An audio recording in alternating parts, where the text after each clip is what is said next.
Hello friends, welcome to my channel. അപ്പോൾ ഇന്ന് ഞാൻ വന്നേക്കുന്നത് നമ്മുടെ സദ്യ സ്പെഷ്യൽ ഇഞ്ചി കറിയുമായിട്ടാണ്. ഇത് കുറച്ച് വ്യത്യാസമായിട്ടാണ് ഞാൻ ചെയ്തേക്കുന്നത്. നല്ല ടേസ്റ്റി ആയിട്ടുള്ളൊരു ഇഞ്ചി കറിയാണ്. അപ്പോൾ ഇതെങ്ങനെ ഉണ്ടാക്കുന്നതെന്ന് നോക്കാം. അതിനു മുമ്പ് നിങ്ങൾ ആദ്യമായിട്ടാണ് ഈ ചാനൽ കാണുന്നതെങ്കിൽ ആ താഴെ കാണുന്ന സബ്സ്ക്രൈബ് ബട്ടണിൽ ഒന്ന് പ്രസ് ചെയ്യണേ. ഇഞ്ചിക്കറിക്ക് വേണ്ടി ഞാനിവിടെ ഒരു 100 ഗ്രാം ഇഞ്ചിയാണ് എടുത്തേക്കുന്നത്. അത് നന്നായിട്ട് തൊലിയൊക്കെ കളഞ്ഞ് കഴുകി വൃത്തിയാക്കി വെച്ചേക്കണതാണ്. ഇനി നമുക്ക് ഈ ഇഞ്ചി ഒന്ന് ചെറുതായിട്ട് കട്ട് ചെയ്തെടുക്കണം. നമുക്ക് നമ്മുടെ ഇഞ്ചി ഒന്ന് കനം കുറച്ചൊന്ന് വട്ടത്തിൽ അരിഞ്ഞെടുക്കാം. ഇപ്പം എന്താ നമ്മുടെ ഇഞ്ചിയെല്ലാം ഞാൻ ചെറുതായിട്ട് അരിഞ്ഞെടുത്ത് വച്ചിട്ടുണ്ട്. പിന്നെ നമ്മുടെ ഇഞ്ചിക്കറിക്ക് വേണ്ടിയ സാധനങ്ങൾ എന്തൊക്കെയാണെന്ന് നോക്കാം. ഇവിടെ ഒരു 1/2 കപ്പ് തേങ്ങ ചിരകിയത് എടുത്തിട്ടുണ്ട്. നമ്മൾ തേങ്ങ ചിരകിയത് ചേർക്കുമ്പോൾ ഒരു പ്രത്യേക ടേസ്റ്റ് ഉണ്ടായിരിക്കും നമ്മുടെ ഇഞ്ചിക്കറിക്ക്. പിന്നെ വേണ്ടത് ഒരു 2 teaspoon Kashmiri chilli powder. Colour കിട്ടണമെങ്കിൽ കാശ്മീരി ചില്ലി പൗഡർ തന്നെ എടുക്കാൻ ശ്രദ്ധിക്കുക. പിന്നെ വേണ്ടത് ഒരു 5 ചെറിയ ഉള്ളി, 2 പച്ചമുളക്, ഒരു 1/2 ടീസ്പൂൺ മഞ്ഞൾപ്പൊടി, കുറച്ച് കറിവേപ്പില, പിന്നെ ഒരു ചെറുനാരങ്ങ വലുപ്പത്തിലുള്ള പുളി. ഇത് നമുക്ക് കുറച്ച് വെള്ളത്തിൽ കുതിരാൻ വയ്ക്കണം.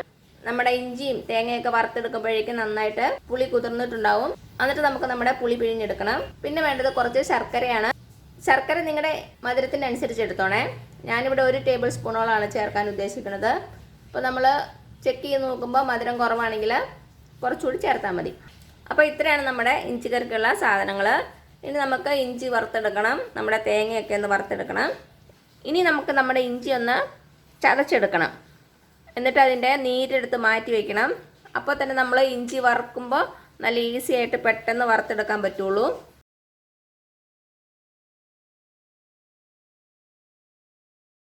എന്നിട്ട് ചെറുതായിട്ടൊന്ന് ചതച്ചെടുക്കണം.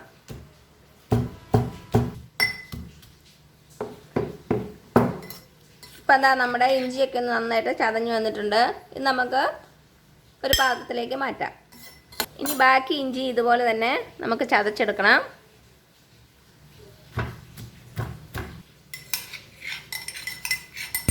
ഇപ്പം നമ്മുടെ ഇഞ്ചി എല്ലാം ചതച്ച് കഴിഞ്ഞു.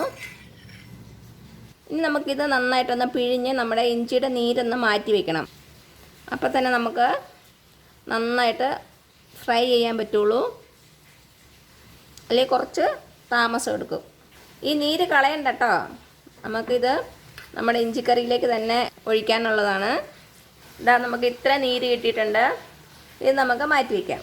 ഇനി നമ്മുടെ ഇഞ്ചി നമുക്ക് വറുത്തെടുക്കാം. ഇപ്പം എന്താ ഞാനൊരു ചീനച്ചട്ടി വെച്ചിട്ടുണ്ട്. നമുക്കതിലേക്ക് വെളിച്ചെണ്ണ ഒഴിച്ച് കൊടുക്കാം. ഒരു 2 ടേബിൾ സ്പൂൺ എണ്ണ ഒഴിച്ചിട്ടുണ്ട്.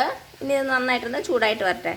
ഇപ്പം എന്താ നമ്മുടെ എണ്ണ നന്നായിട്ട് ചൂടായിട്ടുണ്ട്. നമുക്കിതിലേക്ക് ഇനി നമ്മുടെ ഇഞ്ചി ചേർത്ത് കൊടുക്കാം.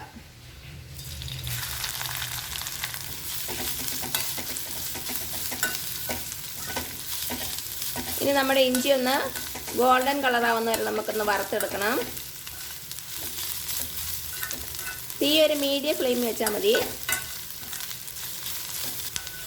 നമ്മുടെ ഇഞ്ചി നീര് നന്നായിട്ട് പിഴിഞ്ഞെടുത്തത് കൊണ്ട് നമുക്ക് പെട്ടെന്ന് തന്നെ ഇത് ഫ്രൈ ആയിട്ട് കിട്ടും. ചെറുതായിട്ടൊന്ന് കളർ ചേഞ്ച് ആയിട്ട് വന്നിട്ടുണ്ട്. സാധാരണ നമ്മൾ ഇഞ്ചിക്കറിയിൽ തേങ്ങ ചേർക്കാറില്ല. പക്ഷേ ഇങ്ങനെ തേങ്ങ ചേർത്തൊന്ന് ചെയ്ത് നോക്കണേ. അപ്പോൾ അതിൻ്റെ വ്യത്യാസം അറിയാം. ഇഞ്ചിയുടെ ഒരു കുത്തലില്ലേ, അത് നമ്മൾ ഈ തേങ്ങ ചേർക്കുമ്പോൾ മാറിക്കോളും. അതേപോലെ തന്നെ നമ്മുടെ ഇഞ്ചിക്കറിക്ക് നല്ലൊരു തിക്നെസ്സും തേങ്ങ ചേർക്കുന്നതുകൊണ്ട് കിട്ടും. അപ്പം നമ്മുടെ ഇഞ്ചി ഓൾമോസ്റ്റ് റെഡി ആയിട്ടുണ്ട്. കുറച്ച് നേരം അവിടെ ഒന്ന് വെയിറ്റ് ചെയ്യാം. നമ്മൾ വറുത്ത് വരുമ്പോൾ നമ്മുടെ ഇഞ്ചി കുറച്ചേ ഉള്ളൂ. അപ്പോൾ നിങ്ങളുടെ വീട്ടിലെ അംഗങ്ങളുടെ എണ്ണ അനുസരിച്ച് അളവിൽ വ്യത്യാസം വരുത്തണേ.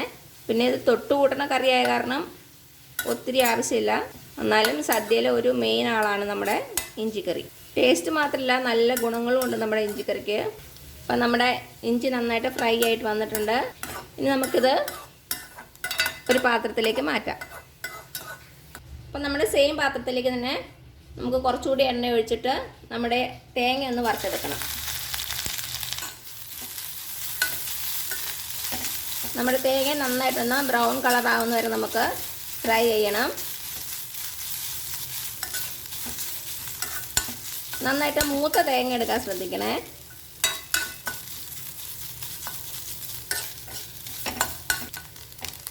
നമ്മുടെ തേങ്ങയുടെ കളറൊക്കെ ഒന്ന് മാറി വന്നിട്ടുണ്ട്.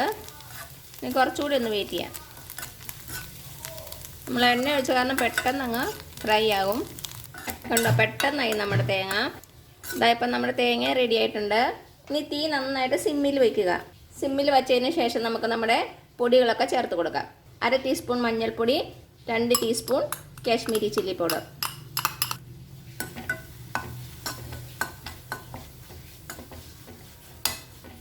തീ സിമ്മിൽ വെക്കണേ.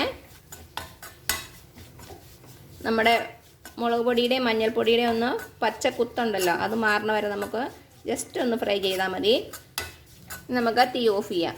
ഇനി ഇതിൻ്റെ ചൂടാറിയതിന് ശേഷം നമുക്ക് ഇഞ്ചിയും നമ്മുടെ ഈ തേങ്ങ എല്ലാം കൂടെ ഒന്ന് നന്നായിട്ട് അരച്ചെടുക്കണം. ഇപ്പോൾ എന്താ നമ്മുടെ ഇഞ്ചിയുടെയും തേങ്ങയുടെയൊക്കെ ചൂട് നന്നായിട്ട് ആറിയിട്ടുണ്ട്.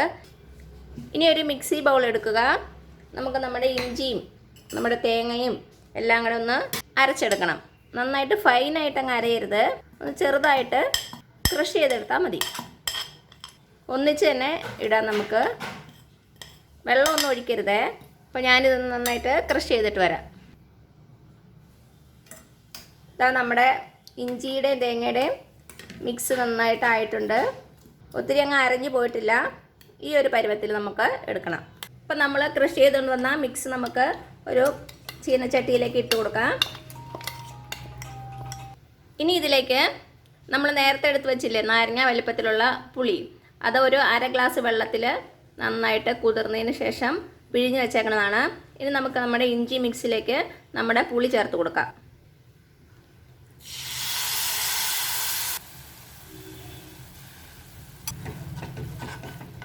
നന്നായിട്ടൊന്ന് മിക്സ് ചെയ്ത് കൊടുക്കുക. ഇനി നന്നായിട്ടൊന്ന് തിളച്ച് വരട്ടെ. തീ കുറച്ച് വയ്ക്കാവുള്ളേ. അപ്പം എന്താ നമ്മുടെ പുളിയും ഇഞ്ചിയും എല്ലാം കൂടെ നന്നായിട്ട് തിളച്ച് വന്നിട്ടുണ്ട്. ഇനി ഇതിലേക്ക് നമുക്ക് നമ്മൾ നേരത്തെ പിഴിഞ്ഞ് വെച്ചില്ലേ ഇഞ്ചി നീര്, അത് കുറേശ്ശായിട്ട് ഒഴിച്ചു കൊടുക്കാം.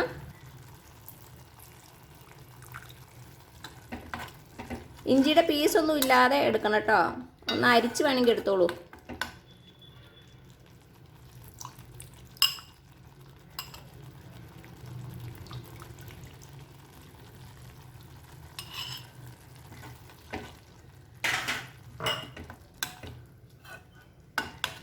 അപ്പോൾ ഇതെല്ലാം കൂടി നന്നായിട്ട് തിളച്ച് വന്നിട്ടുണ്ട്. ഇനി ഇതിലേക്ക് നമുക്ക് മധുരത്തിനനുസരിച്ച് ശർക്കര ചേർത്ത് കൊടുക്കാം. ഞാനിപ്പോൾ തൽക്കാലം 1 ടേബിൾ സ്പൂൺ ഇട്ട് കൊടുക്കുവാണ്. എന്നിട്ട് ടേസ്റ്റ് ചെക്ക് ചെയ്തിട്ട് കുറവാണെങ്കിൽ നമുക്ക് കുറച്ചുകൂടി ഇട്ട് കൊടുക്കാം. ഇനി ഇതിലേക്ക് ആവശ്യത്തിന് ഉപ്പ് ചേർത്ത് കൊടുക്കുക.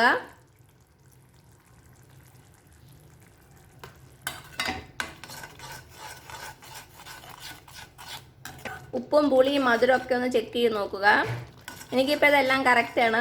ഞാൻ 1 ടേബിൾ സ്പൂൺ ശർക്കര മാത്രമേ യൂസ് ചെയ്യുന്നുള്ളൂ. നിങ്ങൾ ടേസ്റ്റ് ചെക്ക് ചെയ്തിട്ട് അതിനനുസരിച്ച് വ്യത്യാസങ്ങൾ വരുത്തുക കേട്ടോ. അപ്പോൾ നിങ്ങൾക്ക് കൂടുതൽ മധുരം വേണമെങ്കിൽ അതിനനുസരിച്ച് ചേർത്ത് കൊടുക്കുക. അപ്പം നമുക്കിനി തീ ഓഫ് ചെയ്യാം. അപ്പം ഞാൻ വേറൊരു ചീനച്ചട്ടി വെച്ചിട്ടുണ്ട്. നമുക്കതിലേക്ക് കുറച്ച് വെളിച്ചെണ്ണ ഒഴിച്ചു കൊടുക്കാം. അപ്പോൾ നമ്മുടെ എണ്ണ നന്നായിട്ട് ചൂടായിട്ടുണ്ട്. ഇതിലേക്ക് പച്ചമുളക് അരിഞ്ഞിട്ട് കൊടുക്കാം. വട്ടത്തിലരിഞ്ഞാണേ. അപ്പം നമ്മുടെ മുളക് നന്നായിട്ട് മൂത്തിട്ടുണ്ട്. ഇതിലേക്ക് ചെറിയ ഉള്ളി. ഇനി ഇതിലേക്ക് 2 വറ്റൽമുളക് ചേർത്ത് കൊടുക്കാം. ഇനി കറിവേപ്പില. ഈ തീ ഓഫ് ചെയ്യുക. ഇപ്പം നമ്മുടെ ഇഞ്ചിക്കറിയിലേക്ക് നമുക്കിത് ചേർത്ത് കൊടുക്കാം. ഇപ്പം ഞാൻ നമ്മുടെ ഇഞ്ചിക്കറി ഒരു സെർവിങ് പാത്രത്തിലേക്ക് മാറ്റിയിട്ടുണ്ട്. നമുക്കിതിലേക്ക് നമ്മുടെ വറുത്തിട്ടത് മിക്സ് ചെയ്ത് കൊടുക്കാം. ഒന്ന് മിക്സ് ചെയ്ത് കൊടുക്കുക. അപ്പോൾ ഇത്രയുള്ളൂ നമ്മുടെ ടേസ്റ്റി ആയിട്ടുള്ള ഇഞ്ചിക്കറി. എല്ലാവരും ഒന്ന് ട്രൈ ചെയ്ത് നോക്കണേ. എന്നിട്ട് അഭിപ്രായങ്ങൾ അറിയിക്കാൻ മറക്കരുത്. അപ്പോൾ ഈ വീഡിയോ ഇഷ്ടമാണെങ്കിൽ സബ്സ്ക്രൈബ് ചെയ്യാൻ മറക്കരുത്. അതേപോലെ തന്നെ ലൈക്ക് ചെയ്യാനും ഷെയർ ചെയ്യാനും. അപ്പോൾ ഇനി പുതിയൊരു വീഡിയോ ആയിട്ട് വരുന്നവരേക്കും thank you so much. By.